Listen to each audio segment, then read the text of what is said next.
बचपन में हम जहाँ रहते थे वह जगह बहुत खूबसूरत और सुकून से भरी हुई थी। हमारे घर से कुछ ही दूरी में सुधा काकी रहती थी। वे बिल्कुल भी पढ़ी लिखी नहीं थी, लेकिन पेड़ पौधों और प्रकृति के बारे में उन्हें पढ़े लिखे लोगों से ज़्यादा ज्ञान था। उस दौरान उस पूरे इलाके में खेतों और हरे भरे पेड़ पौधे से घिरे बस इक्का दुक्का मकान ही थे। हम बच्चे उस हरे भरे स्थल को वन स्थली कहते थे, इसीलिए बाद में सचमुच उस जगह का नाम वन स्थली ही रख दिया गया। बचपन वाली सुधा काकी हम सब बच्चों को बड़ी प्यारी लगती थी। वे अपने घर के बगीचे से हमें खूब आम, अमरूद और तरह तरह के फल फूल इस वादे के साथ तोड़ने देती थी कि हम बड़े होकर इन पेड़ पौधों का ख्याल रखेंगे और इस वन स्थली की सुंदरता को खत्म नहीं होने देंगे। मीठे फलों के लालच में हम भी उनसे वादा कर लेते थे कि हम इस वन स्थली का सदा ध्यान रखेंगे। सुधा काकी का बड़ा परिवार था। उनके खूब खेत थे। वे सारा दिन खेतों में काम करती हुई बड़े सुहाने बुंदेली लोकगीत गाती रहती।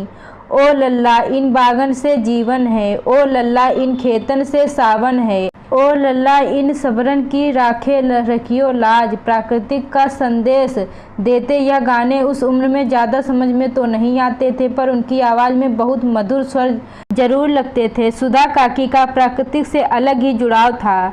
लल्ला आम की गुठली तुम लड़का कहूँ भी ना फेंको करो, गली के किनारे खेतन के किनारे माटी में गाप देव करो, फिर देखियो तुम्हारे मोड़ा मोड़ी इनाई के बीच खेलें।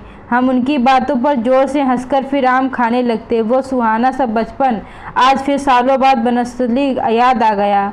इस वनस्थली का ध्यान रखना लल्ला। सुधा काकी के वे शब्द कानों में फिर से गूंज गए। तमाम तरह के मकान और बड़ी बड़ी इमारतें देखकर मन भीग सा गया। आज सुधा काकी से किया एक भी वादा तो नहीं निभा पाए थे हम। हाई स्कूल के बाद मैं और मेरे अन्य वनस्थली वाले साथी धीरे धीरे वहाँ से बाहर पढ़ने को चले गए। सभी पढ़ते पढ़ते नौकरी करने लगे। सबकी शादी हो गई। लगभग सभी हमेशा के लिए दूसरे शहरों में रहने लगे। सबका तो नहीं पता, पर मेरे मन में वनस्थली कभी भी नहीं छूटा। हमारा पुराना मकान मुझे बार बार यही खींच लाता। पर अब यह वनस्थली कहाँ वनस्थली सी थी। सारे खेत मिटाकर मकान बना दिए गए थे। दूर दूर तक कोई बड़ा पेड़ न था। मैं उदास होकर सुधा काकी के घर की ओर चल पड़ा।